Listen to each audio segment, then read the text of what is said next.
All right, it's summertime. A lot of people have been having problems with their AC, so I figured I'd make a quick video since I fixed about 20 of the units in the neighborhood so far. If your AC's on and it's blowing out of your vents and it's not cooling, you need to walk outside. So head on out to your unit outside.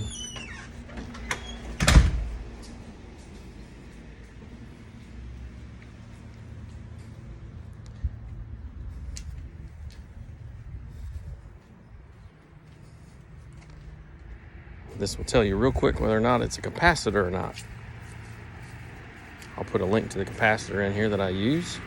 Said I've replaced about 20 of these in the neighborhood so far, so pretty familiar with it.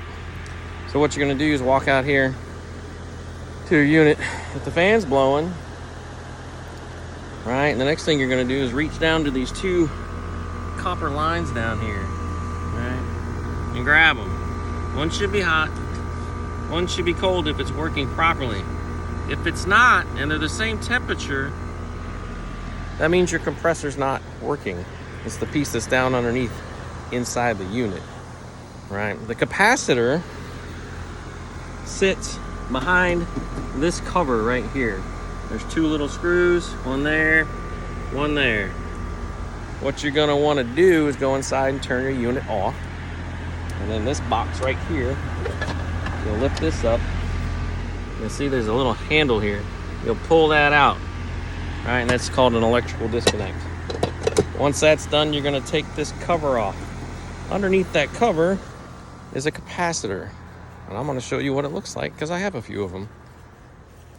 Give me a second.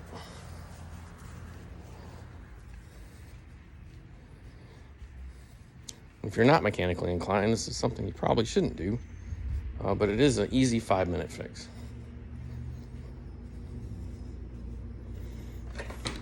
This is a capacitor. All right, I will post a link to this somewhere in this video. All right, this is what it looks like. This is what the top looks like. There's going to be a C for common. All right, an HERM for the compressor, and an F for the fan, sorry. You can see them all in there, all right? There'll be wires attached to the top of these when you get underneath that cover in the outside unit. Take a picture of the top of the capacitor before you take the old one out.